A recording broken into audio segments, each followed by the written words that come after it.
Alright, so I'm going to do this video, and I don't expect this video to blow up by any means, but I'm just going to say it quite frankly, quite frankly's back. Drop the hood idiosyncrasies.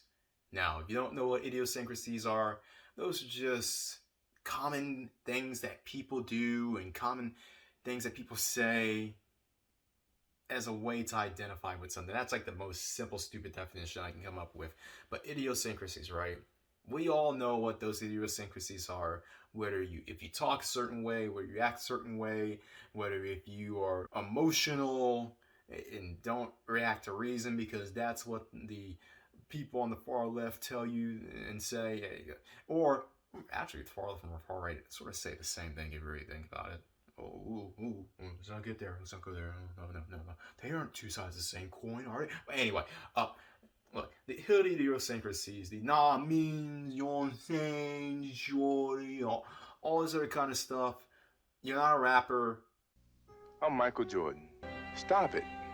Get some help. You aren't getting paid to do that. So why? Is it helping you when it comes to getting ladies?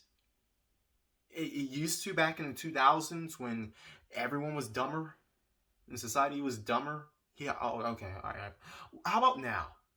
Same guys who were saying, man, my swag got me back in the 80s, 90s, 2000s.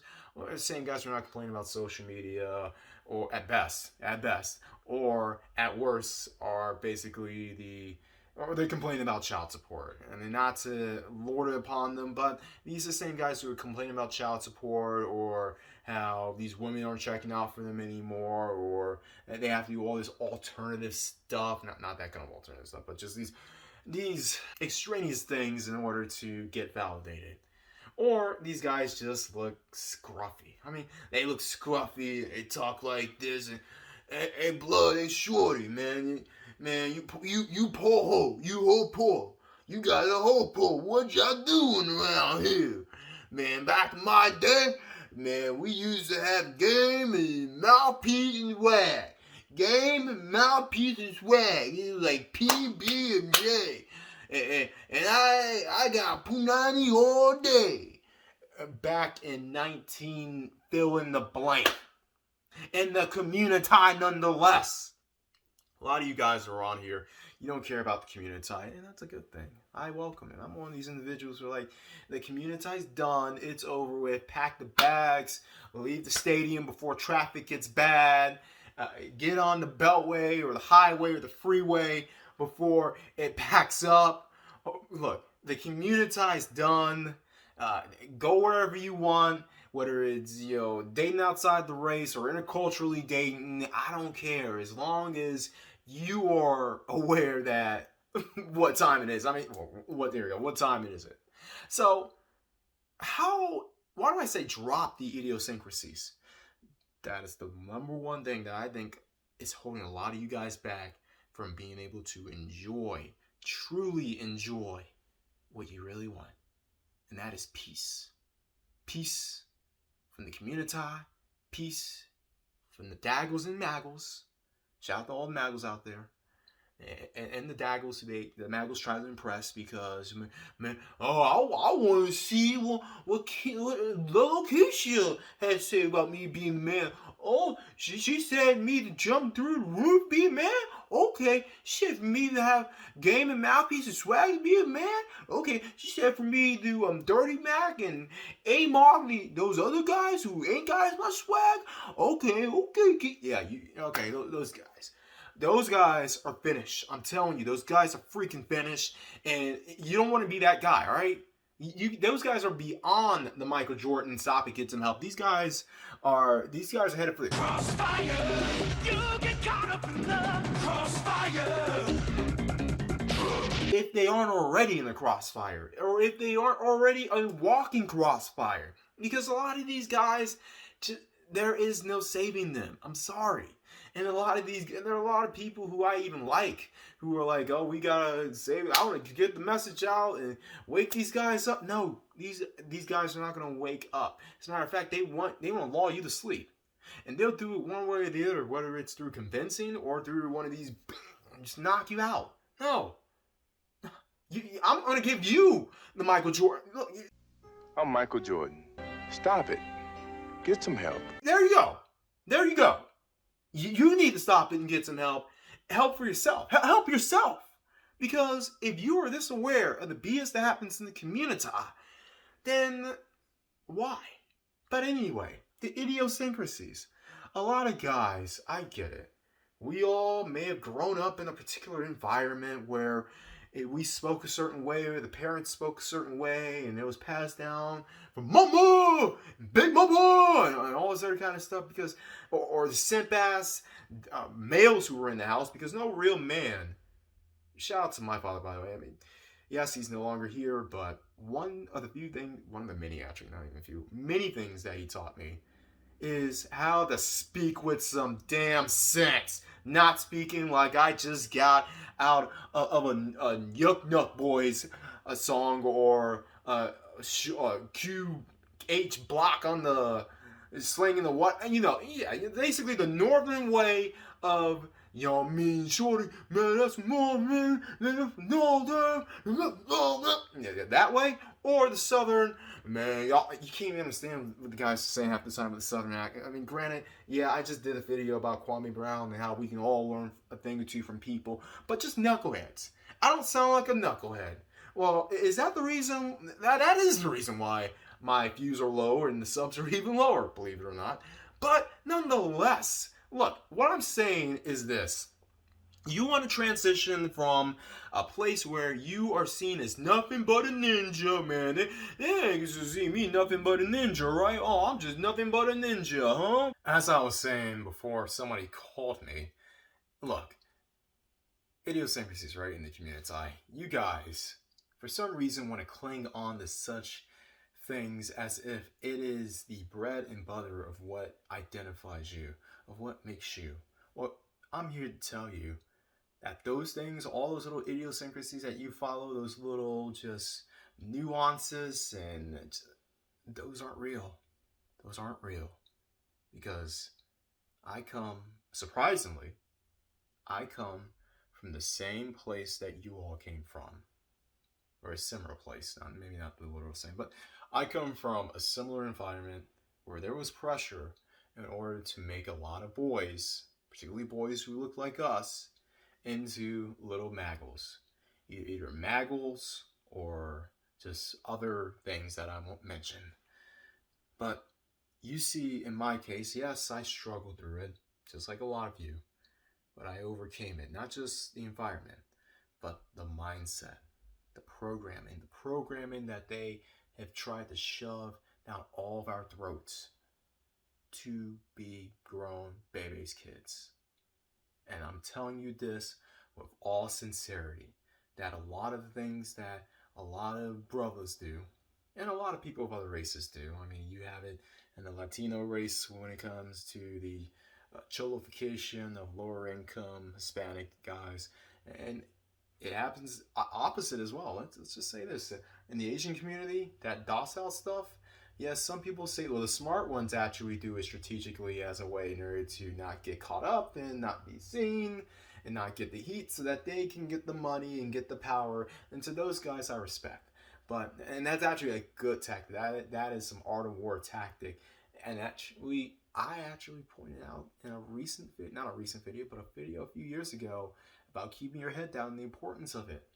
A lot of Asian dudes do, but I'm talking about those who buy into the narrative to be docile for the sake of being docile, putting your head down for the sake of putting your head down, being that, how should I say this, not hyper-masculine, but hypo-masculine kind of guy. A lot of guys, a lot of us get it. And yeah, our brothers from other mothers from Europe, they get it too, particularly when it comes to being arrogant, dude bros, or just cocky about everything. All of the idiosyncrasies that are applied to every ethnicity of men is just that. It's a social construct. And a lot of this isn't real. I hate to say it. I know a lot of guys identify themselves by filling the typecast stereotype of whatever ethnicity group you belong to. But a lot of that is not real. And I get it. A lot of guys don't want to unplug from it. They don't want to unchain link themselves from it. Shout out chain link. Not financial advice. But a lot of these guys feel as if their entire identity, if not life, relies on them fulfilling that stereotype. And I'm telling you, it's just going to get you more trouble than you need. It's just going to be more work. And it won't be as worth it, because I know a lot of these guys are hurting. A lot of these guys, especially the brothers, you're hurting to get out of your predicament. And you feel as if you have no other options. And a lot of that is somewhat true, but it's because you refuse to drop the idiosyncrasies of the Communitah. Drop the Communitah idiosyncrasies. This is just a public service announcement. Not with me being cocky or arrogant or thinking I know better than you or talking down to you. Trust me, this is probably one of the few times in which you're going to see me as humble as I can reasonably come off on a video anyway. But drop the idiosyncrasies. You'll thank me later, because there are people out there who, yeah, they may hate you because of the color of your skin. But check this out. You know the reason why the hate is real in this country? It's because we fulfill it. And the way we fulfill it is through the hood idiosyncrasies. Acting as if we don't know better. Acting all emotional. Acting all hood, or just like victims. We want to be liked and pet and all this other crap. Or we're begging Keisha, or Lolo Keisha, or Shanico Keisha to like us by either trying to be hood or trying to be all intellectual and say, oh, why do you like those hood guys? You should like me better. Here are hours of videos in which I basically try to shame you to like me. Or these other guys who want to negotiate, which is basically covert begging, covert pleading. Begging for begging strips. Do not beg for booty strips. Seriously. Don't beg for booty strips. I mean, you got dogs begging for begging strips. That's bad enough. You got grown-ass men begging for booty strips. We cannot have that. I'll put that Michael Jordan in there. Seriously. But yeah. Please. I ask of you. I don't beg. I'm not begging. That's it. You shouldn't be begging booty strips. I'm not going to beg you to do this.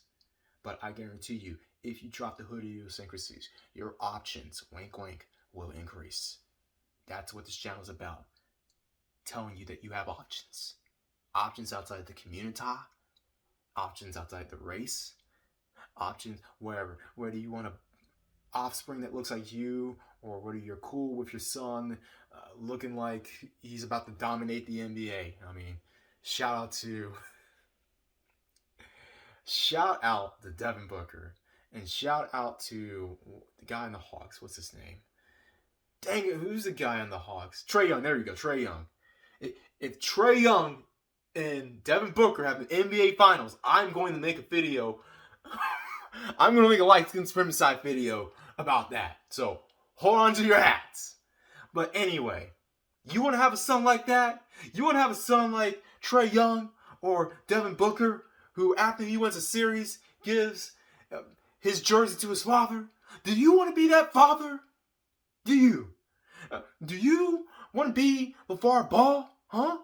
Do you want to be, Del Curry? Huh? Do you want to be him? Do you want to have sons who win NBA championships and Super Bowl rings? Yes, I'm saying rings because number 15 is going to win at least a few more. Thank you very much. Drop the hood idiosyncrasies. I promise you. And you don't have to act all white. Just act normal. Act normal. Have have a rational mind. Think things through. Don't be a victim. That's it. Don't be a victim. Don't start crying, people, talking about how hard you have it. They don't want to hear it, mainly because you do not have the high ground.